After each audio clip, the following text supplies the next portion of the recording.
Hello and welcome to the Ice Guys, brought to you by the Hockey Podcast Network. This is the show that takes you into the world of the National Hockey League.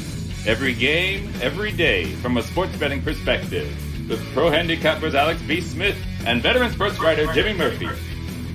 And now, here's your host, Ian Cameron. Welcome to the Ice Guys, presented by the Hockey Podcast Network. Sunday, January 2nd, Ian Cameron, alone in the host chair today, just me flying solo, Sunday edition of the Ice Guys, and we're ready to break down the Sunday card, a bigger Sunday card than normal. We've got 7 NHL games on tap for today. Before we get to today's games, briefly, let's look back on what we saw last night in NHL action. Certainly, it was a interesting night, to say the least. Actually, day and night, a lot of afternoon games yesterday as well. I mentioned liking a small bet on Buffalo, and boy, they gave me something to hang on to, at least, even though we ultimately fell short. Boston rallies to beat Buffalo in overtime 4-3. Certainly felt like it was a good bet with a bad result. Let's put it that way. When you can get a plus, 250 underdog in that range like we had with Buffalo, and they led in the third period of that game before Boston ended up tying it. You always feel that, hey, you still made a good bet even though the result didn't go your way. But the Bruins find a way, not pretty, but they get 2 points with a 4-3 win over the Buffalo Sabres. And Alex Tuch gets his first goal with the Buffalo Sabres, despite it a losing effort. The Montreal Canadiens, barely enough players to field a team. We talked about that yesterday, put a roster on the ice. They barely had enough players to do that. And boy, they battled their hearts out against Florida as long as they could, but they ended up getting worn down, as you kind of expected they might, and they ended up losing 5-2 to the Florida Panthers. Crazy game with Carolina-Columbus. Brutal start for Carolina, down 4-0 in that game at one point, and they rally for 7 straight goals, 5 of them in the third period. A crazy comeback for Carolina. 4-0 deficit turns into a 7-4 win for Carolina. And look out for this Hurricanes team. This is a team that is really playing good hockey. They've been terrific in all 3 zones: neutral zone, defensive zone, offensive zone area. They're one of the complete teams. They can play and win multiple different ways. They could beat you in a high-scoring game like yesterday. If they need to tighten it up, play low-scoring games, find a way to win a white knuckler, they can do that as well. It's been impressive to see Carolina continue to play well, and they certainly give them full marks for a 4-0 deficit erased and a 7-4 win over Columbus. The struggles continue for the Edmonton Oilers. They lose 3-2 in overtime to the Islanders. They do pick up a point once again, but still, they got to try to start putting wins on the board. And all of a sudden, this was a team that was, we're talking about one of the best records in the NHL through the first, I would say, 2-3 weeks of the season. And now we're seeing Edmonton really start to fall off quite a bit, to the point now where they're trying to hang on to playoff positioning in the wild card race right now. So it's been tough for the Edmonton Oilers. Again, they've had some defensive issues. The goaltending, certainly from Mike Smith, hasn't been terrific, and depth scoring continues to be major concern. What do you ever get from the third and the fourth line for this Edmonton team on a consistent basis? Not a whole lot, and that's probably going to have to change if they want to make a deep playoff run in the spring. In terms of other games last night, Nashville pumps Chicago 6-1. I had the team total over for Nashville, so nice easy winner there. And look, we said Colin Delia, he hadn't played all year in the NHL level, playing out of necessity because Marc-Andre Fleury and Kevin Lankinen both were not available to start that game for Chicago yesterday. And definitely he didn't play great. You could say Chicago wasn't great in front of him, but Delia definitely could tell there was some rust when it comes to the way he performed yesterday. Speaking of bad performances, the Minnesota Wild, someone had to shake them out of their slumber and say, hey, you do realize this is the Winter Classic, right? You do realize you're hosting the game, right? Because for 2 periods, it looked like they couldn't care less. I mean, they were just lethargic. They weren't moving their feet. They were getting outplayed, out-hustled, out-battled, every word you could think of. That's what was happening to Minnesota. St. Louis was dominant the first 2 periods. They truly deserved that 6-2 lead.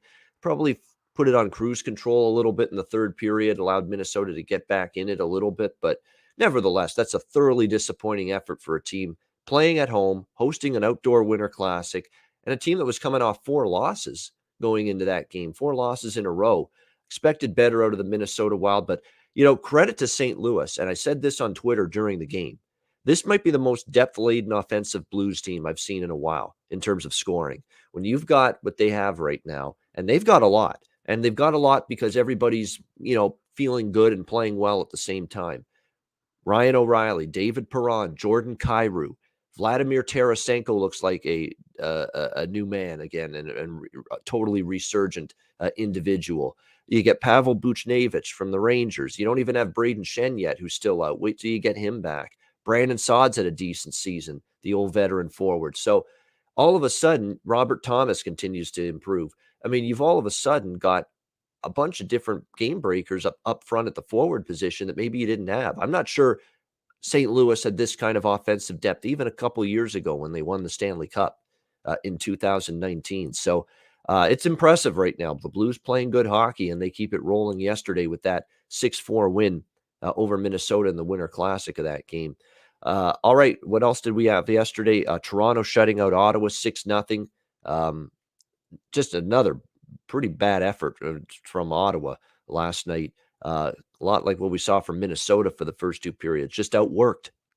Didn't generate much. The Leafs put the clamp down on them. They really didn't get much going offensively. It was just too easy of a hockey game for the Leafs as they dominate the Sens en route to a 6-0 shutout win. I was impressed with Toronto to be off as long as they were and to be that crisp, at both ends of the ice. Very impressive by the Leafs. LA beats Philadelphia 6-3.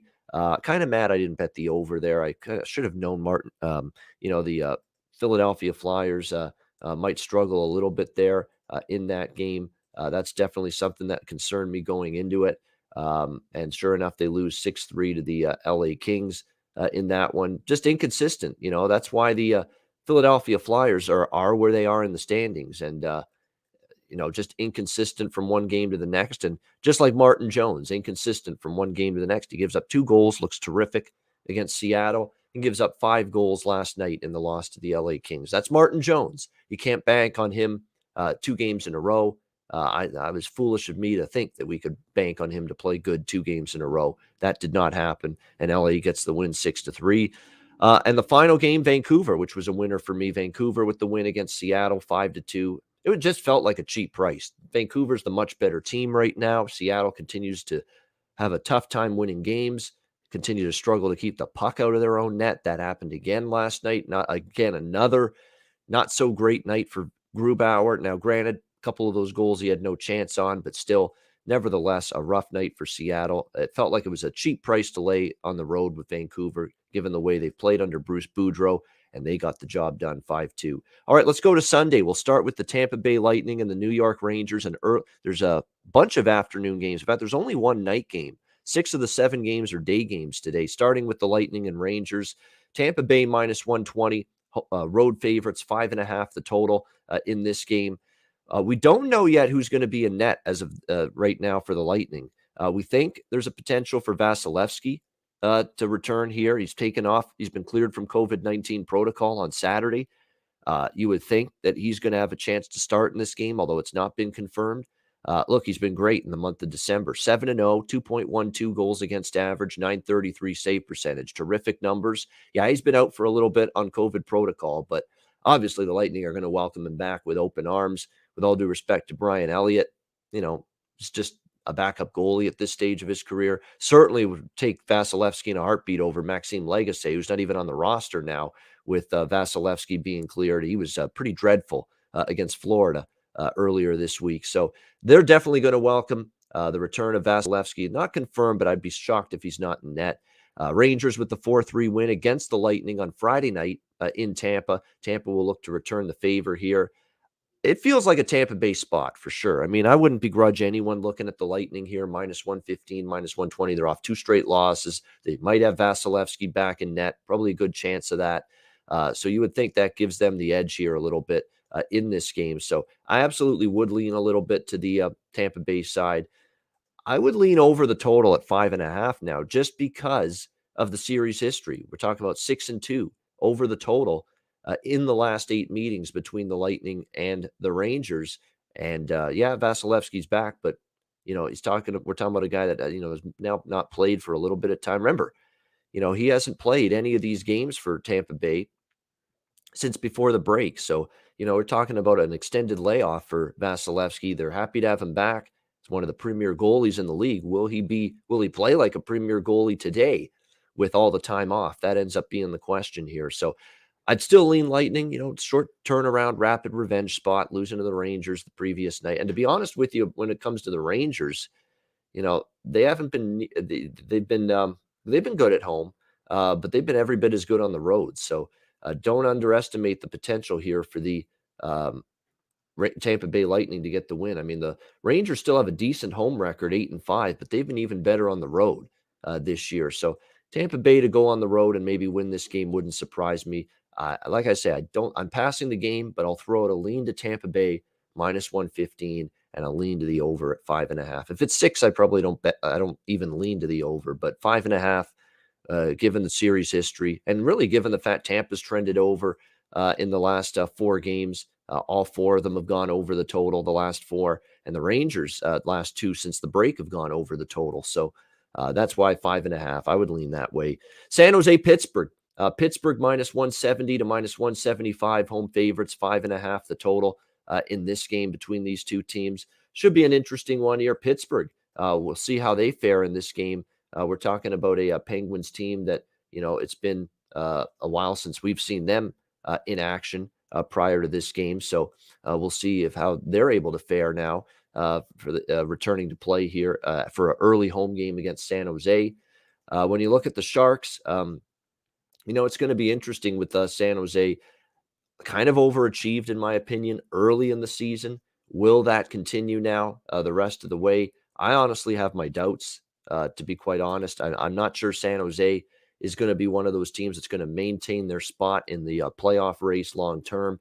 And what we saw from the Toronto Maple Leafs last night is a reminder that sometimes, teams can actually play well when a long layoff occurs. And we certainly saw that from Toronto. I was beyond impressed with how fluid the passing was, how good the defensive communication and coverage in the defensive zone was for the Leafs last night for a team that had not played, in a very long period of time. So I was definitely impressed by what we saw there. And when you look at this game here, when you're thinking of teams that, might be able to handle, an extended layoff a little bit better than others, when you look at the Pittsburgh Penguins, this might be a team that's able to handle it a little bit better. They've got a lot of experience, certainly up front with Crosby and company, and Letang, of course, leading them on the blue line. I mean, they've definitely got a team that you would think on paper might be able to handle the rigors of an extended layoff, know how to keep themselves ready, that kind of thing. So I would lean Pittsburgh here in regulation in this one. I will have a small bet on it. I just think, sometimes, when you get these layoffs, you can handle them. I think Pittsburgh's one of those teams I would trust to be able to handle it here. They're -115 right now in regulation. And when you look at it, Carter, Malkin, Kapanen are the main guys still out here for this team. And it does concern me too. Tristan Jarry is on COVID protocol, and it means that Casey DeSmith is going to end up getting the start in net. And although I will say Casey DeSmith's played reasonably better the last few games here for the Pittsburgh Penguins. Remember, earlier in the season, he was going through a little bit of a rough patch, but last couple starts were very good. He had the shutout against Anaheim on December 11th, 33 saves, shutting out the Ducks, and then he gave up just 1 goal to Seattle before that. So much better in his last 2 outings in between the pipes for DeSmith for the Penguins. And I'll look toward them here in regulation. You can get that around -115 in this game. All right, Boston, Detroit. Boston -150. Road favorites, 5.5 the total in this game. This is a pass for me. I don't really have a strong feel either way. It is the Bruins on a back-to-back in this game. Detroit definitely has a rest advantage. They played Friday against Washington, their first game back following the break. So a little bit of a rest edge for Detroit. Boston on the second of back-to-backs here. But when you look at the Detroit Red Wings, actually both of these teams, I should say, they're relatively healthy, considering we've got still a lot of different teams battling COVID protocol issues. These are 2 of the teams that are relatively well accounted for the most part, going into this game today. The Bruins, other than Jakob Zaboral on the blue line and Carson Kuhlman, they've got all hands on deck again, fully healthy. The Red Wings are only missing Nick Leddy and Troy Stetcher on the blue line. They've missed Vrana all year, so I really don't need to mention him. But, they've got most of their guys available to them as well. Swayman, by the way, will be in net here for the Bruins today. Jeremy Swayman, which is not a surprise. We saw Linus Ullmark get the start against his former team, the Buffalo Sabres, on Saturday. So not a surprise Boston will go with Jeremy Swayman on the back-to-back here. These are games Boston's got to win because they've been up and down for the majority of the season. Detroit can sometimes be feisty in these spots, and they actually do have a good home record, 11-6. Guess if I had to, I'd lean Detroit, but I'm probably going to stay off this game. It'll be a pass for me with the Bruins and the Red Wings. Anaheim, Colorado. We've got Colorado minus 275, home favorite, 6 the total in this game. Colorado Avalanche, another team returning to action for the first time in a while. So how will this team be? Will there be sloppy play? A lot of games for these teams off the layoff. We've seen sloppy play. We didn't necessarily see it for the most Toronto. I'm going to keep going back to the Leafs, but that was about as clean a defensive game as you could ever imagine or want for a head coach when you're coming out of a long layoff like that. So will we get that from the Colorado Avalanche here? And they, of course, got riddled with COVID-19 issues, which led to multiple postponements for them. But the good news is they returned to play here today, where other than, Ryan Murray on the blue line and Valerie Nichushkin up front on the forward group for the Avalanche. And Nichushkin's absence is an injury absence. It's an upper body injury. It's not COVID-19. Other than that, this team's got everybody ready to go for this game, this return to play here against the Anaheim Ducks. And this is going to be our chance to see what this Colorado team is made of now, because look, they got Devon Taves, Cale Makar, Bowen Byram, Samuel Girard, Eric Johnson, Jack Johnson. They've got pretty much their blue line intact, and they've got pretty much their forward group now, everybody accounted for outside of Nichushkin. Landeskog, McKinnon, Rantanen, Comfer, Kadri, Burakovsky, Alex Newhook, Logan O'Connor, Darren Helm. And what's amazing, too, about Colorado? Now that they're fully healthy up front, Landeskog, McKinnon, Rantanen, top line is intact again and reunited. JT Compher can slide into the second line with Kadri and Burakovsky. And all of a sudden, guys like Alex Newhook and Logan O'Connor, I mentioned those two in particular, players that really made an offensive difference for the Colorado Avalanche when there were other guys out of the lineup, when they were playing in an elevated role in the top 6 forward group. Well, now you drop those guys to the third line, Alex Newhook and Logan O'Connor. You talk about providing even more depth offensively. These are guys that played great hockey offensively for the Avalanche when there were other forwards out and missing going into the break. And now you put Newhook and O'Connor on the third line, and man, does this team ever become tough to match up against, because now you've got 3 lines that you've really got to be weary of if you're the opposing team trying to defend the Avalanche. So it becomes really, really a depth-laden team. I mean, that's assuming Newhook and O'Connor keep playing well. If they do, and you put them on the third line, and you've got your second line, which can contribute, and then, of course, your dynamic top line. I mean, it just makes Colorado just even more dangerous, and probably will be trouble here. I like the over in this game a little bit here at 6 in this one. I could see this one being a Colorado team where it's full of energy. I could see the first period over also being worth a look. I know my pal Andrew has mentioned the double up plays, multiple times here since we've returned from the Christmas break, that, in some of these games, he's looking at first period and full game over splits. This could be one of those games to do it. Like you look at Colorado, the one concern here for Anaheim is they are still without some of their offensive difference makers, namely Adam Henrique. Trevor Zegras, of course, is the big one.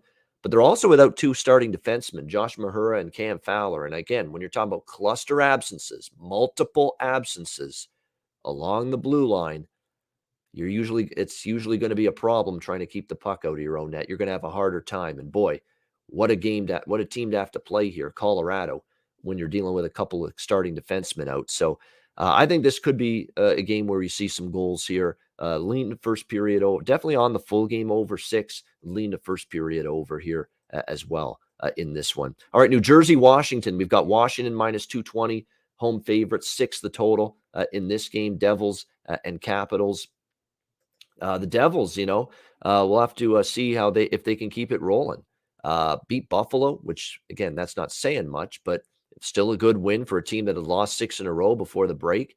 And they follow that up in a crazy game Friday afternoon with the Edmonton Oilers. That game was just wild. Back and forth. No lead was safe. And eventually the Devils look like they're going to lose 5-4. They tie the game with 30 seconds to go, and then they win in overtime on Friday against Edmonton, 6-5. So I'll tell you what, Devils, they found ways to win. They're scoring goals again. I would lean over here as well in this game, Devils and Capitals. It probably will be a play of mine, like in the over here at 6 in this game. I'm not sold yet on the Washington defensive play. You're talking about a crippled blue line right now.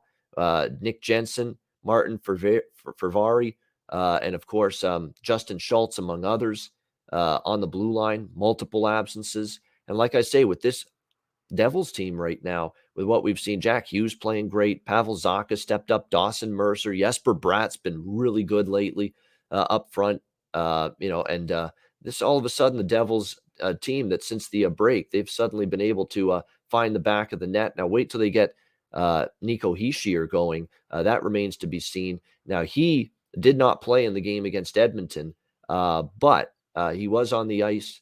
It looks like there's a chance he might be able to return here. Actually, he is going to be in the lineup today, Nico Hischier, in this game. He didn't play against Edmonton on Friday, but Nico Hischier will be back on the ice and in the lineup here in this game for the New Jersey Devils. So keep an eye on that.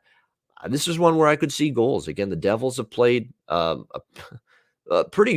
been very good offensively. They've not been so good defense. And I still have my issues with Mackenzie Blackwood. He's not exactly a goaltender that's got a boatload of confidence right now. He's not exactly been a brick wall in net this year. 3.24 goals against average, .897 save percentage. His last 4 starts, he's given up 3 goals, 5 goals, 4 goals, and 3 goals. I mean, that's definitely not what you want to see from your goaltender. So I like Devils Capitals over 6 here in this game. All right, we got Winnipeg and Vegas now, the last of the afternoon games on this Sunday card. Vegas minus 140, home favorites here, 6 the total in this game. Vegas, of course, we talk about how I was so impressed with them against Anaheim on Friday. That was a game where, first time playing without Stone and Pacioretty again, just when you got those guys back, just when you were fully healthy up front, those guys end up out again due to injuries. And here we go again. You're thinking, wow, we got to play without these guys again. And wow, what a first impression with those 2 players against Anaheim. Just dominant by the Vegas Golden Knights. Terrific performance in that victory over Anaheim. Sometimes you get that, though, right? The first game with those key players out, you get the win. We'll see if they can carry that over here to this game against Winnipeg. The Jets are another one of those teams that it's been a while since we've seen them on the ice. How does the layoff affect them? I'm willing to take a shot here with the Jets at an underdog price here. You can get plus 120 to plus 125 here with the Winnipeg Jets in this game. I think that's worth a look. I mean, sometimes you see that with the team when Pacioretty, Stone out, and look, Vegas still has plenty of offensive depth, and they showed you that. And that's why they've been so good over the last month or two, is that they've had your Chandler Stevensons and your Matthias Janmarks, Dodonov, Marchessault, Carlson, Smith. They've stepped up. Will Carrier's chipped in goals. Nicholas Waugh has helped score some goals lately with other key absences for the Golden Knights. They've all stepped up for them. So this is not a team that you say, wow, they can't win without Pacioretty and Stone. No, incorrect. They have proven all year they can win without those guys. But that was an extra, I think, enhanced step-up effort against Anaheim. First time without Pacioretty and Stone again. You often get that. First game without key players. Everybody steps up. Not that they won't here. And certainly they're tough to beat at home. We know how good T-Mobile Arena is in terms of a home ice advantage, a building where they're 11-7 this year. But for the Winnipeg Jets, they got their first win right before the break, right before the pause against St. Louis, their first win under Dave Lowry, the interim coach, after he took over from Paul Maurice, who resigned.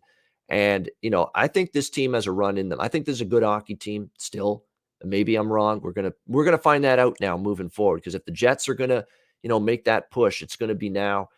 They've certainly had some practice time. That was a really good game, by the way, against St. Louis. And let's not forget St. Louis, how good they're playing right now. So don't underrate and undervalue that win that Winnipeg had against St. Louis right before the break.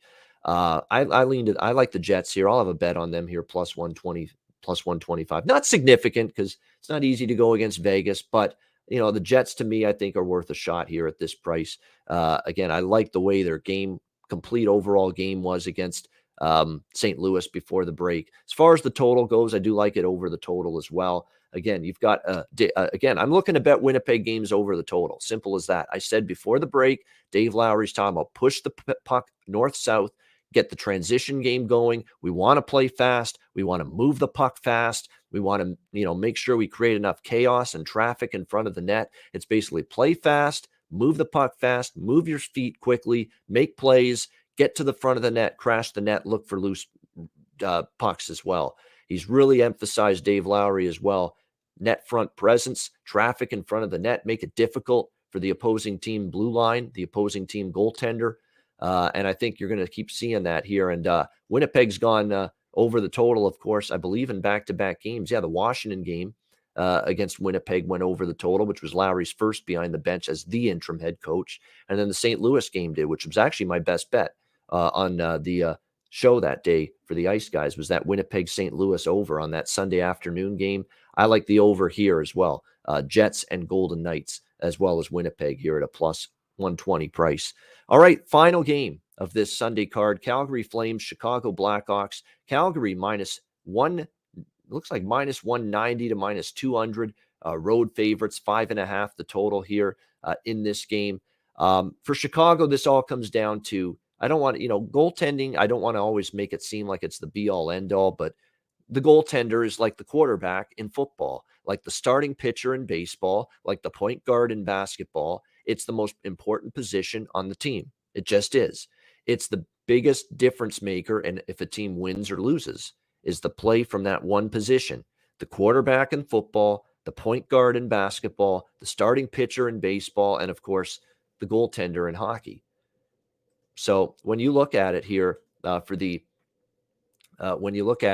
Chicago Blackhawks, like I said, the goaltender is the number one position in hockey. There's no greater impact on a game being won or lost than the play of the goaltender in hockey, just like the quarterback in football, the starting pitcher in baseball, and the point guard in basketball.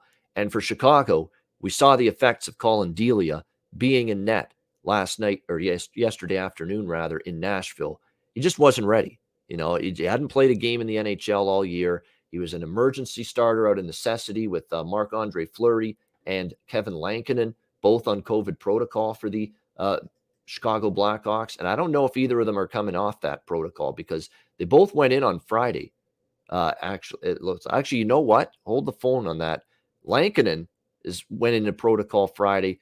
Marc-Andre Fleury cleared protocol apparently early this morning. However, apparently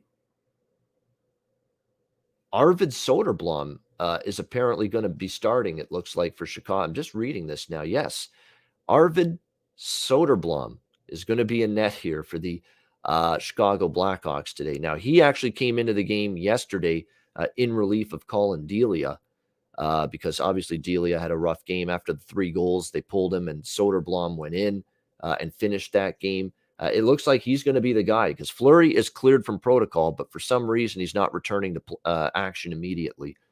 So maybe it's a nagging injury then. And of course, Lankinen's unavailable. They're not putting Delia in again after what we saw yesterday. So it's Arvid Soderblom who came in net, who entered the game yesterday in relief of Delia. We'll see how he fares here, but I don't know. We'll have to wait and see. I like Calgary in regulation here. They're the rested team as well.